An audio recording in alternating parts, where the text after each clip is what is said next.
Assalamualaikum warahmatullahi wabarakatuh. Perkenalkan, saya Hani Widiawati. NIM saya 2301012112021.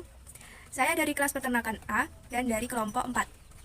Semuanya, perkenalkan, nama aku Dita Emalia, biasa dipanggil Dita. Nomor induk mahasiswa 230101201201038. Saya dari kelas A peternakan, kelompok 4. Perkenalkan, nama saya Lundu Gultong, NIM 230101211200048. Saya dari kelompok 4, kelas peternakan A. Perkenalkan, nama saya Sohib Afrodin dari kelompok 4 Statistika dengan NIM 2301012120051. Saya dari kelas A Peternakan. Assalamualaikum warahmatullahi wabarakatuh. Perkenalkan, nama saya Ihsan Rizky Prabowo dengan nomor NIM 2301112113064 dari kelompok 4 Statistika kelas Peternakan A. Halo, perkenalkan nama saya Friselia Putri Pramesti, NIM 230111211300066, kelompok 4 dari kelas Peternakan A. Nama saya Rizka Karunisa, NIM 2301012111370, kelas Peternakan A dari kelompok 4. Di sini saya akan menjelaskan mengenai materi pengujian hipotesis pada bagian uji Z. Uji Z adalah salah satu uji statistika yang pengujian hipotesisnya didekati dengan distribusi normal. Menurut Hasan, bahwa pengujian hipotesis dengan distribusi Z adalah pengujian hipotesis yang menggunakan distribusi Z sebagai uji statistik. Menurut teori limit terpusat, data dengan ukuran sampel yang besar akan berdistribusi normal. Oleh karena itu, uji Z dapat digunakan untuk menguji sebuah data yang sampelnya berukuran besar. Menurut Widarjono, bahwa jumlah sampel 30 atau lebih dianggap sebagai sampel berukuran besar. Selain itu, uji Z ini dipakai untuk menganalisa data yang varian populasinya diketahui. Namun, bila varian populasi tidak diketahui, maka varian dari sampel dapat digunakan sebagai penggantinya.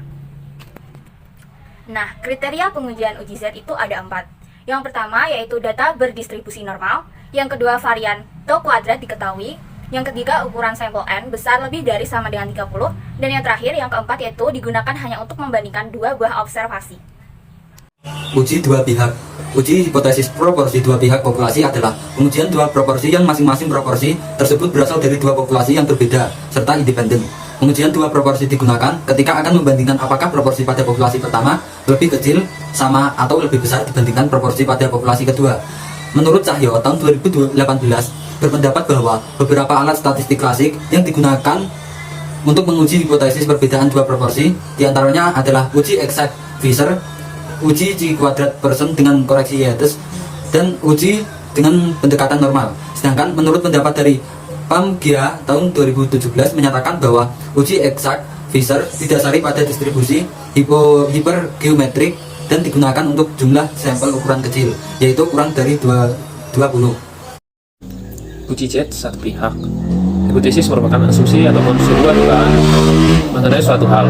Jika hipotesis yang dimiliki adalah tentang nilai parameter, maka hipotesis tersebut disebut dengan hipotesis statistik. Dalam melakukan pengujian terhadap suatu hipotesis dapat dilakukan dengan uji Z. Uji Z ini biasanya digunakan untuk menguji rata-rata dari suatu hipotesis statistik yang memiliki presentasi di dalamnya.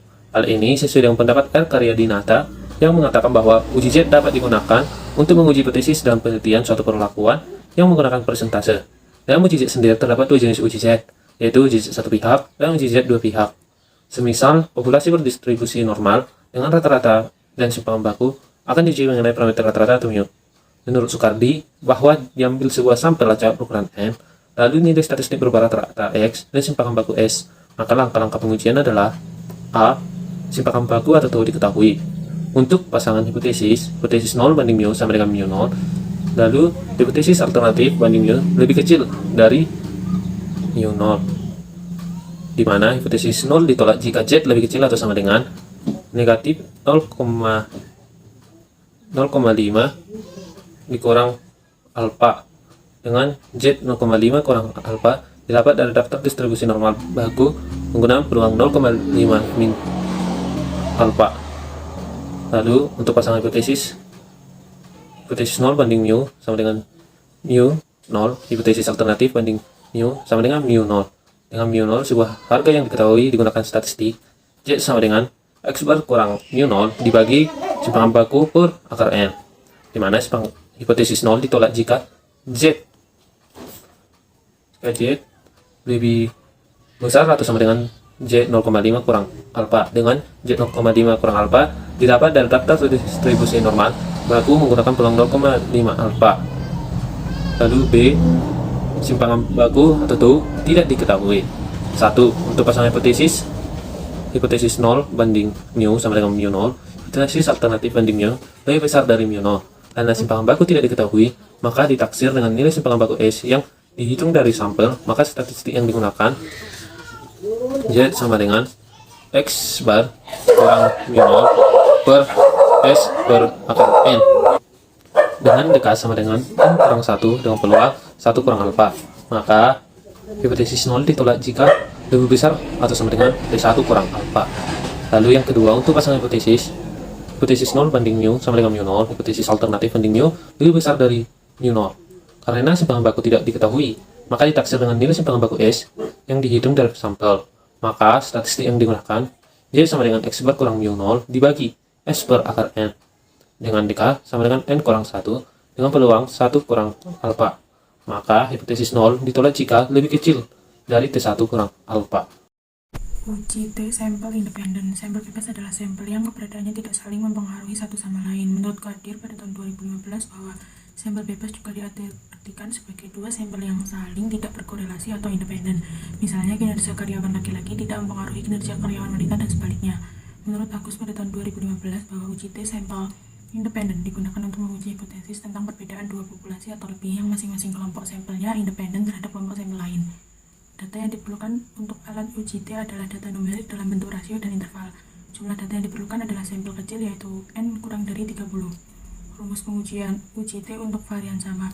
T sama dengan X bar 1 dikurangi X bar 2 per SP akar 1 per N1 ditambah 1 per N2, di mana SP sama dengan N1 min 1 dikali S1 kuadrat ditambah N2 min 1 dikali S2 kuadrat per N1 plus N2 min 2. Untuk uji T untuk varian berbeda yaitu T sama dengan X bar 1 dikurangi X bar 2 dibagi akar S1 kuadrat per N1 ditambah S2 kuadrat per N2. Keterangan N1 sama dengan jumlah sampel kelompok 1, N2 sama dengan jumlah sampel kelompok 2, S1 adalah simpangan deviasi sampel 1, S2 adalah simpangan deviasi sampel 2, DF adalah derajat kebebasan yaitu N total dikurangi banyaknya perlakuan, dan SP yaitu varian populasi. Uji T dependen berpasangan. Uji T sampel berpasangan seringkali disebut sebagai paired sample t-test. Uji T untuk data sampel berpasangan membandingkan rata-rata dua variabel untuk suatu grup sampel tunggal. Hal ini sesuai dengan pernyataan Zahrotut Ta'afufia pada tahun 2018 bahwa sampel berpasangan dapat diartikan sebagai sebuah sampel dengan subjek yang sama namun mengalami dua perlakuan atau pengukuran yang berbeda, yaitu pengukuran sebelum dan sesudah dilakukan sebuah treatment. Menurut Krishna pada tahun 2021 bahwa uji T berpasangan atau paired t-test umumnya menguji perbedaan antara dua pengamatan. Uji seperti ini dilakukan pada subjek yang diuji untuk situasi sebelum dan sesudah proses atau subjek yang berpasangan ataupun serupa. Syarat uji T berpasangan yaitu yang pertama, data berdistribusi normal. 2. Kedua kelompok data adalah dependen atau saling berhubungan atau saling berpasangan. Yang ketiga, jenis data yang digunakan adalah numerik dan kategorik. Rumusnya yaitu T sama dengan rata-rata deviasi dibagi standar deviasi dari D dikali akar N.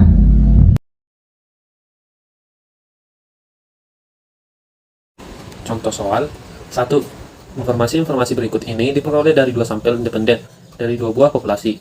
N1 sama dengan 150, N2 sama dengan 170, X bar 1 sama dengan 5,58, X bar 2 sama dengan 4,80, S1 sama dengan 1,65, S2 sama dengan 1,58. Dengan informasi tersebut, ujilah hipotesis bahwa dua mean populasi adalah berbeda. Gunakan tingkat signifikan 5%. Nah, untuk pembahasan, langkah pertama yaitu penentuan hipotesis 0 dan hipotesis alternatif. Hipotesis 0 banding mu 1 sama dengan mu 2, di mana dua mean populasi adalah berbeda. Lalu, hipotesis alternatif dibagi mu 1 tidak sama dengan mu 2. Baru langkah kedua yaitu penentuan nilai kritis, di mana alfa sama dengan 0,05, maka J kritis sama dengan plus min 1,98. Lalu langkah yang ketiga, penentuan nilai uji, di mana X bar 1 sama dengan S1 per akar N1 sama dengan 1,65 per akar 150 sama dengan 1,65 per 12,25. Jadi hasilnya 0,14.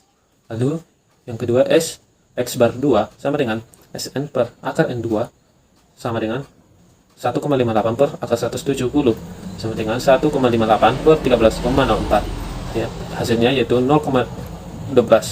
Maka S X bar 1 kurang X bar 2 sama dengan akar dari S kuadrat X bar 1 dikurang S kuadrat X bar 2 sama dengan akar 0,14 kuadrat ditambah akar 0,12 kuadrat sama dengan akar 0,0196 ditambah 0,0144 sama dengan akar 0,034, yaitu 0,18. Lalu yang berikutnya ZOG sama dengan X bar 1 per S X bar 1 kurang X bar 2 per S X bar 2, yaitu sama dengan 5,56 kurang 4,80 per 0,18 sama dengan 0,76 per 0,16. Hasilnya yaitu 4,22. Nah, langkah keempat, karena 4,22 lebih besar dari 1,96, maka kita menolak hipotesis NOR. Kesimpulannya, pernyataan bahwa dua populasi berbeda adalah tidak benar. Soal nomor 2, terdapat dugaan bahwa median pendapatan rumah tangga bulanan dari kota A dan kota B adalah sama. Seseorang ingin menguji hipotesis tersebut dengan mengumpulkan data sebagai berikut. Dari kota A diambil 40 anggota keluarga sebagai sampel dan didapat median pendapatan bulanannya yaitu $1.900.000 dengan standar deviasi $540. Dari kota B diambil 30 anggota keluarga sebagai sampel dan didapat median pendapatan bulanannya yaitu $1.600.000 dengan standar deviasi $420. Bantulah orang tersebut dalam melakukan uji hipotesisnya dengan menggunakan derajat keyakinan 95%. Penyelesaian diketahui N1 sama dengan 40, N2 sama dengan 30, X bar 1 sama dengan 1.900, X bar 2 sama dengan 1.600, S1 sama dengan 540, dan S2 sama dengan 420. Yang pertama, penentuan H0 dan H1. H0 di mana mu1 sama dengan mu2, yaitu median pendapatan rumah tangga bulanan dari kota A dan kota B adalah sama. H1 di mana mu1 tidak sama dengan mu2. Yang kedua, penentuan nilai kritis. DK sama dengan 95% sama dengan 0,95. Karena uji dua pihak, maka yang kita gunakan hanyalah setengah DK sama dengan setengah dikali 0,95 sama dengan 0,475. Sehingga Z kritis kurang lebih 1,96. Dapat dilihat pada tabel Z. Yang ketiga, penentuan nilai uji. SX bar 1 didapatkan hasil 85,38, SX bar 2 didapatkan hasil 76,68, maka SX bar 1 dikurangi SX bar 2 sama dengan akar dari SX bar 1 kuadrat ditambah SX bar 2 kuadrat, yaitu hasilnya 114,76, sehingga didapatkan hasil Z uji yaitu 2,61. Karena 2,61 lebih besar dari 1,96, maka kita menolak H0. Kesimpulannya yaitu pernyataan bahwa median pendapatan dua kota tersebut sama adalah tidak benar. Nomor 3, diduga bahwa tidak ada beda antara min daya tahan hidup dua merek batu baterai, yaitu merek A dan B. Untuk menguji hipotesis tersebut telah dikumpulkan data sebagai berikut. N1 sama dengan 12, X1 sama dengan 3400 jam, S1 sama dengan 2240 jam, N2 sama dengan 8, X2 sama dengan 2800 jam, S2 sama dengan 210 jam. Bagaimana hasil ujinya? Gunakan derajat keyakinan 99%. Penyelesaian yang pertama, penentuan H0 dan H1. H0 dibagi μ1 sama dengan μ2. Tidak ada beda antara min daya tahan hidup dua merek batu baterai. H1 dibagi μ1 tidak boleh sama dengan μ2. Yang kedua yaitu penentuan nilai kritis. DK sama dengan 99% sama dengan 0,99. Sehingga alfa sama dengan 1 dikurangi DK sama dengan 0,01. TF sama dengan N1 plus N2 min 2 sama dengan 12 plus 8 min 2 sama dengan 18. Karena uji dua pihak, maka yang kita gunakan hanyalah setengah alfa sama dengan setengah dari 0,01 sama dengan 0,005. Maka T kritis sama dengan kurang lebih 2,878. Lihat pada tabel T student. Yang ketiga yaitu penentuan nilai uji. Dugaan atas variansi populasi gabungan dua populasi. Tau bar kuadrat sama dengan N1 min 1 dikali S1 kuadrat plus N2 min 1 dikali S2 kuadrat per N1 plus N2 min 2 sama dengan 12 dikurangi 1 dikali 240 kuadrat ditambah 8 dikurangi 1 dikali 210 kuadrat per 12 ditambah 8 dikurangi 2 sama dengan 52.350.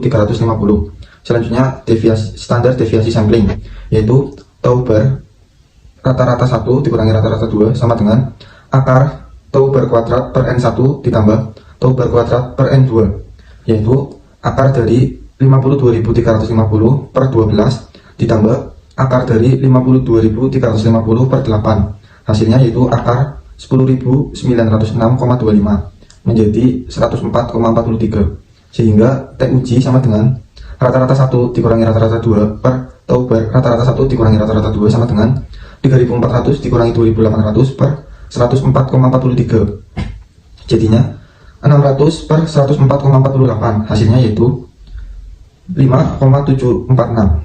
Yang keempat yaitu karena 5,746 lebih dari plus 2,878, maka kita menolak H0. Kesimpulannya yaitu pernyataan bahwa tidak ada beda antara min daya tahan hidup.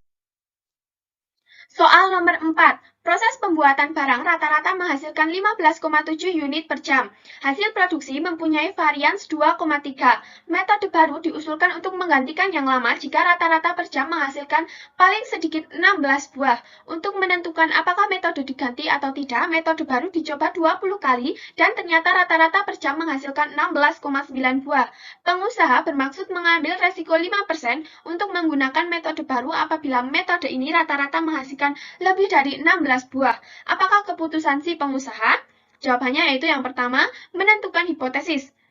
H0 yaitu mu sama dengan 16, H1 yaitu mu lebih besar dari 16, dengan statistik ujinya yaitu uji Z, dengan pengujian satu pihak, kemudian taraf nyatanya, alfa sama dengan 0,05, maka Z lebih besar dari Z 0,5 dikurangi 0,05, maka Z lebih besar dari 1,64. Kemudian nilai statistik, yaitu Z sama dengan 16,9 dikurangi 16 dikali 2,3 dikali 20 sama dengan 2,65. Kesimpulannya yaitu Z hit sama dengan 2,65, ada dalam daerah penolakan H0. Dalam taraf nyata, 0,05 H0 ditolak, artinya metode baru dapat menggantikan metode lama. Kemudian untuk pasangan hipotesis H0, mu sama dengan mu 0, H1, mu lebih kecil dari mu 0 dengan mu 0 sebuah harga yang diketahui. Digunakan statistik Z sama dengan X dikurangi mu 0 dikali touch dikali N. H0 ditolak jika Z lebih kecil dari negatif Z 0,5 dikurangi alfa dengan Z 0,5 dikurangi alfa dapat dari daftar distribusi normal baku menggunakan peluang 0,5 dikurangi alfa. Soal nomor 5, dikatakan bahwa dengan menyuntikkan semacam hormon tertentu kepada ayam akan menambah berat telurnya rata-rata 4,5 gram. Sampel acak yang terdiri atas 31 butir telur dari ayam yang telah diberi suntikan hormon tersebut memberikan rata-rata berat 4,9 gram dan simpangan baku 0,8 gram. Cukup beralaskan untuk menerima pernyataan bahwa pertambahan rata-rata berat telur paling sedikit 4,5 gram? Jawabannya yaitu dengan pertama menentukan hipotesis. H0 yaitu mu sama dengan 4,5, H1 yaitu mu lebih besar dari 4,5. Statistik ujinya menggunakan uji T dengan pengujian satu pihak atau independen. Taraf nyatanya yaitu alfa sama dengan 0,01, maka T lebih besar dari T1 dikurangi 0,01, maka T lebih besar dari 2,46. Nilai statistiknya yaitu T sama dengan 4,9 dikurangi 4,5 dikali 0,8 dikali 31, hasilnya yaitu 2,78.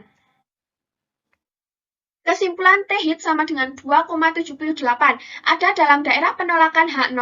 Dalam taraf nyata, 0,01, H0 ditolak, artinya maka rata-rata berat telur naik paling sedikit 4,5. Kemudian untuk pasangan hipotesisnya, H0 yaitu mu sama dengan mu 0, H1 yaitu mu lebih besar dari mu 0.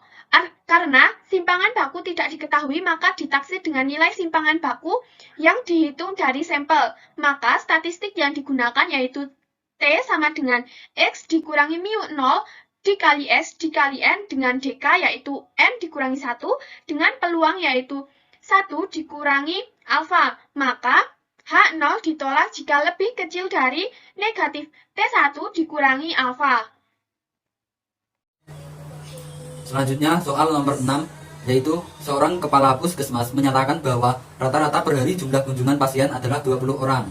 Untuk membuktikan pernyataan tersebut, kemudian diambil sampel random sebanyak 20 hari kerja dan diperoleh rata-rata 23 orang dengan standar deviasi 6 orang. Oke, kita lanjut ke pembahasan. Jawab. Hipotesis apabila H0 sama dengan 20, yang artinya tidak ada perbedaan kunjungan pasien tahun lalu dengan saat ini. Kemudian HA tidak sama dengan 20, yang artinya ada perbedaan kunjungan pasien tahun lalu dengan saat ini. Titik kritis T pada alfa sama dengan 0,05 dan DF sama dengan 19. Kemudian T tabel tersebut adalah 2,093. H0 akan ditolak apabila T hitung lebih besar sama dengan T tabel, yaitu T tabelnya 2,093. Kemudian H0 akan diterima bila T hitung lebih kecil dari T tabel, yaitu 0,093. Untuk menghitung T hitung, maka melakukan langkah dengan cara uji T. T hitung sama dengan X min mu per simpangan baku dibagi akar N sama dengan 23 dikurangi 20 per 6 dibagi akar 20 sama dengan 3 per 1,341 sama dengan 2,24. Karena nilai T hitung sama dengan 2,24 lebih besar dari T tabel yang nilainya 2,093, maka H0 ditolak. Maka dapat diambil kesimpulan adalah ada perbedaan kunjungan pasien tahun lalu dengan saat ini. Selanjutnya, contoh soal nomor 7. Sekitar 800 jam akhir-akhir ini timbul dugaan bahwa masa pakai lampu itu telah berubah. Untuk menentukan hal itu, dilakukan penelitian dengan jalan uji coba 50 lampu. Ternyata rata-ratanya 792 jam. Selidikilah. Oke, kita lanjut ke penyelesaian. Jawab. Dengan memisalkan masa hidup lampu berdistribusi normal, kita akan menguji H0 sama dengan 800, berarti lampu itu masa pakainya sekitar 800 jam. Dan H0 tidak sama dengan 800 jam, berarti kualitas lampu telah berubah dan bukan 800 jam lagi. Simpangan bakunya sama dengan 60 jam. Contoh soal yang pertama yaitu seorang mahasiswa melakukan penelitian mengenai galon susu murni yang rata-rata isinya 10 liter. Telah diambil sampel secara acak dari 10 botol yang telah diukur isinya, dengan hasil sebagai berikut. Galon pertama dengan volume 10,2, galon kedua dengan volume 9,7, galon ketiga dengan volume 10,1, galon keempat dengan volume 10,3, galon kelima dengan volume 10,1, galon keenam dengan volume 9,8, galon ketujuh dengan volume 9,9, galon ke-8 dengan volume 10,4, galon ke-9 dengan volume 10,3, dan yang terakhir galon ke-10 dengan volume 9,8. Dengan taraf signifikan alfa sama dengan 0,01, apakah galon susu murni rata-rata isinya 10 liter? Penyelesaian, yaitu hipotesis HO dibagi mu sama dengan 10, lawan HO dibagi mu tidak sama dengan 10. UI statistik T, karena A tidak diketahui atau N kurang dari 30, alfanya sama dengan 0,01. Dan dimana wilayah kritik sama dengan T kurang dari TA per 2 dibagi N-1 atau T kurang dari TA per 2 dibagi N-1. Perhitungan dari data X sigma sama dengan 10,06 dan simpangan baku sampel sama dengan 0,2459. Soal yang berikutnya yaitu dilakukan penelitian untuk mengetahui pemberian suplementasi Fe terhadap kadar hemoglobin Hb pekerja suatu pabrik. Diambil 2 kelompok kerja masing-masing 6 orang, di mana kadar Hb sebelum suplementasi Fe tidak berbeda nyata. Fe diberikan hanya kepada kelompok 2. 1 bulan setelah suplementasi Fe, kadar Hb pada kelompok 2 diperiksa. Pemeriksaan kadar Hb baik pada kelompok 1 dan 2 hasil seperti pada tabel di bawah ini. Subyek yang pertama untuk kelompok 1, subyek 1 12,2, subyek 2 11,4, subyek 3 14,7, subyek 4 11,8, subyek 5 12,3, dan subyek 6 12,7. Untuk kelompok yang kedua, subyeknya 13,0, subyek kedua 13,4, subyek ketiga 15,0, subyek keempat 13,6, subyek kelima 14,0, subyek keenam 13,8. Pertanyaannya yaitu buatlah rumusan masalah, hipotesis penelitian, uji hipotesis, dan kesimpulan penelitian. Dari tabel di atas diperoleh selisih antara kelompok 1 dan kelompok 2. Yang pertama, subyek pertama, selisih kelompok 1 dan kelompok 2 yaitu 0,8, selisih yang kedua yaitu 2, selisih yang ketiga yaitu 0,3, selisih yang keempat yaitu 1,8, selisih yang kelima yaitu 1,7, dan selisih yang keenam yaitu 1,1. Dan hasil rata-rata untuk kelompok 1 yaitu 12,51, dan kelompok 2 13,8.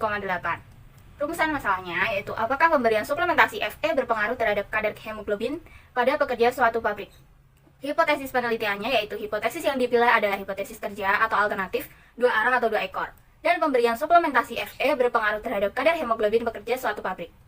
Uji hipotesis yaitu menggunakan uji T berpasangan, di mana rumusnya yaitu T hitung sama dengan D per S X atau sigma sama dengan sigma A dikurangi sigma B dibagi S sigma X. S sigma X sama dengan akar dari S kuadrat dibagi N sama dengan S dibagi akar N. S kuadrat yaitu sigma X kuadrat dikurangi akar buka sigma X dibagi N kuadrat sama dengan sigma X kuadrat dikurangi sigma X kuadrat per N dibagi N min 1. Dimasukkan 12,07 dikurangi 7,7 kuadrat dibagi 6 dan dibagi 5. Hasilnya yaitu 12,007 dikurangi 9,88 dibagi 5, yaitu 0,4376. Dan S sama dengan akar S kuadrat atau akar 0,4376, hasilnya 0,661. Angka juga dapat diperoleh dengan cara hasilnya 0,61 dengan tekan dikit. Selanjutnya yaitu S sigma X sama dengan 0,661 dibagi akar 6 sama dengan hasilnya 0,2700082. Untuk A sama dengan 12,516, B-nya sigma sama dengan 13,8 dan dihitung dimasukkan ke rumus 12,51 dikurangi 13,8 dibagi 0,27, hasilnya 4,75163. Dengan rujukan tabel 0,05 dp sama dengan N pasangan kurang dari 1, 6 dikurangi 1 sama dengan 5, TO dB-nya min 5 sama dengan 2,571. Kehitungnya tadi diperoleh 4,751 lebih besar dari 2,571. HO ditolak, hipotesis penelitian diterima, berarti pemberian suplementasi Fe berpengaruh terhadap kadar hemoglobin bekerja suatu pabrik.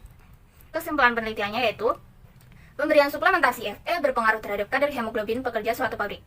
Dan yang kedua yaitu rata kadar hemoglobin yang disuplementasi Fe yaitu 13,8 lebih tinggi dari rata kadar hemoglobin Hb yang tidak diberi suplementasi Fe 12,52. Nomor 10, terhadap 10 orang murid SD dari suatu kelas diberikan suplemen tablet Fe plus asam folat serta dilakukan pengamatan terhadap peningkatan prestasi belajarnya. Peningkatan prestasi belajar memiliki skala pengukuran interval. Sebagai pembanding, diambil 10 orang murid SD yang lain tetapi tidak diberikan suplemen Fe dan asam folat. Hasil pengamatannya pada peningkatan prestasi belajar kedua kelompok murid SD adalah sebagai berikut. Untuk murid yang diberikan suplemen Fe plus asam folat, ada 140, 150, 157, 135, 148, 135, 162, 147, 139, dan 139. Dan untuk peningkatan prestasi belajar, prestasi belajar siswa yang tidak diberikan suplemen Fe plus asam folat, ada 120, 135, 147, 114, 129, 115, 123, 110, 137, dan 130. Jadi, apakah peningkatan prestasi belajar murid yang mendapat suplemen Fe dan asam folat lebih baik dibandingkan dengan yang tidak mendapat suplemen Fe dan asam folat? Gunakan alfa 0,05. Pembahasan pada soal nomor 10 diketahui rumusan masalahnya adalah apakah peningkatan prestasi belajar murid yang mendapat suplemen Fe dan asam folat lebih baik dibandingkan dengan yang tidak mendapat suplemen Fe dan asam folat. Hipotesis penelitiannya yang dipilih adalah hipotesis kerja alternatif satu arah atau satu ekor. Peningkatan skor prestasi belajar murid yang mendapat suplemen Fe dan asam folat lebih baik dibanding dengan yang tidak mendapat suplemen Fe dan asam folat. Uji hipotesisnya menggunakan T tak berpasangan. Diketahui T hitungnya adalah D per S min A min B sama dengan A min B per S A min B, di mana S A min B sama dengan S A kuadrat per plus SB kuadrat sama dengan akar dari SA kuadrat per NA plus SB kuadrat per NB. Selanjutnya diketahui rumus dari SA kuadrat sama dengan sigma XA kuadrat min sigma SA kuadrat per N min 1. Maka diketahui hasilnya adalah 85,28. Atau langsung menggunakan shift 2 sampai 3 tekan X kuadrat maka akan menunjukkan angka yang sama, sedangkan XA sama dengan 145,2. Untuk rumus SB kuadrat hanya diganti sama seperti rumus sebelumnya, hanya diganti A-nya menjadi B. Rumusnya yaitu sigma XB kuadrat min sigma XB kuadrat per N min 1. Maka hasil dari SB kuadrat adalah 114,67. Sedangkan XB sama dengan 125,3 dimasukkan ke dalam rumus. Diketahui SA min B sama dengan akar dari SA kuadrat per NA plus SB kuadrat per NB. Maka akar dari 85,28 per 10 ditambah 114,67778 per 10.